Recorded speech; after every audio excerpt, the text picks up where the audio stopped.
მე მართლა ეხლა გავიგე სულ ადეონებ თვალყურს ხოლმე ესეთ ცვლილებს მაგრამ სადღაც გამოიბარა იცით რა აზრათაც არ მომივიდოდა რომ ესეთი რაღაცა ვიღაცას აზრად მოუვა კატასტროფულია იმიტომ რომ ჩამოდის ადამიანი შტუტგარტში კიდევ ამ ერთ-ერთი შტუტგარტში გერმანიაში აი ეს კომუნობის თავმჯდომარე როგორც პაპუაშვილი დამპალ ევროპას რო ეძახის წამყვანი სპეციალისტი და უფასოდ უკეთებს ჩვენ მოქალაქეებს კონსულტაციას და ამაზე ვიძახით უარს მარტო რეზოზე არ არის ბევრი სპეციალისტი ჩამოდია და უსასყიდლოდ სრულად უსასყიდლოდ ეს არის კონსულტაცია ეს არის დახმარება ეს არის რჩევების მიცემა და მეც კი აგძელებენ როცა გადიან ბრუნდებიან ქვეყნებში რომელშიც მოღვაწეობენ მეც კი აგძელებენ კონსულტაციების მიცემას აბსოლუტურად უსასყიდლოდ და აი რომელს მოუვიდა ეს აზრად სარჯველაძეს მის მოადგილეებს როგორ შეიძლება ესეთი რაღაცის გაკეთება და მე ჩვენ საუბრობთ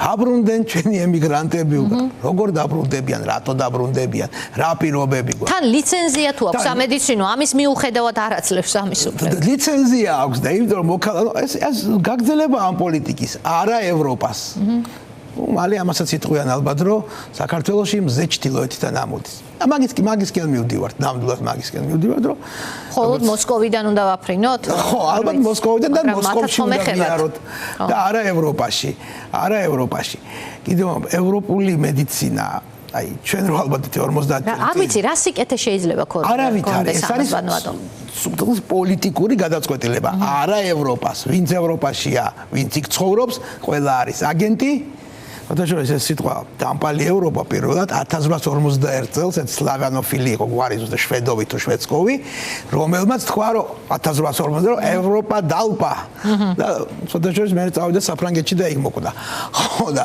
აი ტიპური რუსული ნარატივია დამპალი ევროპა და არის დამპალი მე პირველად ჩემს პირად მაგალითზე შემიძლია გითხრათ რომ 4 თვის წინ მითხეს რომ ფეხი უნდა მოგაჭრათო მაგრამ როგორც ხედავ ორი ჩემი ფეხით შემოვედი ვინაიდან აი დამპალა ევროპას რომელიც პაპუაშვილს მიაჩნია რომ ყარს გადამარჩინეს და აღარ ჯოხით დავდივარ და ხო შეგამჩნიეთ რომ ჯოხით არ ხართ რაც კარგი ამბავია და გილოცავ აი ზუსტად სამ კვირაში დამაყენეს ფეხზე და აი ვიგძენი ევროპეურჯერ ნამყოფი მაგრამ როგორც ადამიანი რომელიც რაღაცა პერიოდი ეთლში ვიჯექი დიახ ვერავით არის შეზღუდვა ვერ ვიგძენი ეს იქნებოდა მეტროში ჩასვლა ეს იქნებოდა მუზეუმში წასვლა მუზეუმში ხუჯერ ნაკლები თანხა გადამახტევინეს ვინაიდან ეთით მოსარგებლე ხარ მომამაგრეს ადამიანი რომელიც დამყვებოდა რომ ყველა მუზეუმის ბეავეს მუზეუმი იყო ყველა ოთახი აი ეს არის ადამიანზე ორიენტირებული თითოეულ ადამიანზე ზოგადად კი არა ორიენტირებული საზოგადოება და როგორც ვთქვით ამას ეს არ უნდათ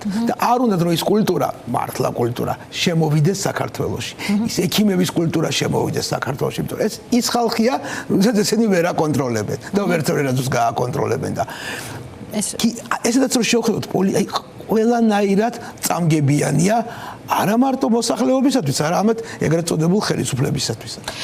და თქვენ არ ხართ გამონაკლისი, ბატონო, იმ თვალსაზრისით, რომ ესე იგი შეიძლება ითქვას, რომ დიაგნოზი, რომელიც შეიძლება ამ ქვეყანაში ჟღერდეს სასიკვდილოდ, ადამიანები მიდიან ამ დიაგნოზით ევროპაში და მერე სიცოცხლის შანსი ბრუნებენ და ამას აკეთებს ევროპული ქვეყნები მათ ხარჯზე ხშირად, ხომ? და რამდენი მოქალაქის გადარჩენილი სიცოცხლე ვნახეთ ჩვენ. ახლა გვეუბნებიან, რომ ესე იგი თურმე თუ ამ ადამიანს არ აქვს საქართველოს მოქალაქეობა, ის აქ ვერ ჩაატარებს კონსულტაციას. რა შუაშია ეს ერთმანეთთან მართლა არ მესმის. იცით რა, მოდით არ ნუ ვეცდებით აი ამ ეგრეთ წოდებულ ხელისუფლების გადაწყვეტილებში რამე ლოგიკის უბრალოდ არ გვინდა ევროპა, არ გვინდა არც ერთი ადამიანი ვინც იქ არის. ყველა არის აგენტი, ყველა არის მტერი. დახრეტა რო კონდეს აბა დახრეტავდნენ კიდევაც არავინ გვინდა რომ იქიდან ჩამოვიდეს აი სხვა ლოგიკას ნუ ვეძებთ აი ეს აქაურ მომსახურების ხარისხსაც სამედიცინო თვალსაზრისით კლინიკების არ დაწევს დაბლა როცა სპეციალისტი იწვევს ხომ კლინიკისთვისაც მომგებიანია კარგ სპეციალისტს გერმანელები ევროპა რო გაჩერდეთ ჩვენ კიდე 50 წელი წინ რო ვირბინოთ მაინც ვერ დავეწევით ხო და ეს ხო გამოცდილება ეს ხო ახალი ცოდნაა თან ცოდნა ძვირი ღირს რა თქმა უნდა. ეს ხო უფასო ცოდნა რომელსაც ჩუქნიან, რომელიც უნდა აღიარება. ჩვენ არა გვაქვს ბევრი რამის გამოცდილება, პატარა ქვეყანა ვართ და ამიტომაც რაღაცები ხშირად არ ხდება. სულსაც ის იშვიათი შემთხვევები, რომელთაც ევროპაში უფრო გამოცდილება აქვს, ამის გაზიარება, ამის სწავლება, ამაზე დიდი საჩუქარი რა უნდა იყოს. ცოდნაზე დიდი საჩუქარი არ არსებობს. ჩვენ თვითონ აქ გავაკეთოთ და არ მოგვიწევს მიუნხენში და ვენაში და სტამბოლში არის დაკავშირებული ადამიანს არ შეიძლება არ ქონდეს ევროპაში გაფრენის ფული და იქ ჩასვლის ფული, მაგრამ ადგილზე რომ ჩამოდის ეს სპეციალისტი მასთან კონსულტაციაზე უფასოდ მისვლა რამხელა ფუფუნება, რამდენი ადამიანი გადარჩენილა ასე. ზარმაზარი ფუფუნებაა და თან რა არის იცით იქაური ხედვაა და რჩევების მიცემა რა უნდა გააკეთოს, როგორ უნდა გააკეთოს და კიდევ ეს ერთჯერადი არ არის ხოლმე.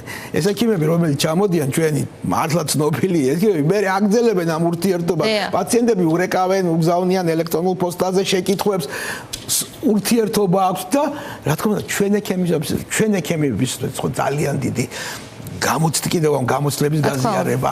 რა არის ექიმობა? ეს არის ღრმა ცოდნა, ეს არის უნარჩვევები და ინოვაციები და გამოცდილება. კი ბატონო, ინოვაციების ნაწილში, აი მაგალითად დიუშენი, დიუშენის ნაწილში რაც ხდება, ამ დაავადების შესახებ ბევრმა ახლა გაიგო მართლა, შესაძლოა მეც ახლა ხანს მას შემდეგ რაც მშობლებმა ისაუბრეს ხმამაღლა ამის თაობაზე და მე არ დამავიწყდება ერთ-ერთი ჩემი რესპონდენტი ქალბატონი, რომელიც აქ იყო სტუდიაში, რომელიც როგორ უყურებდა ვიდეოს, რომელიც თავად მოიტანა.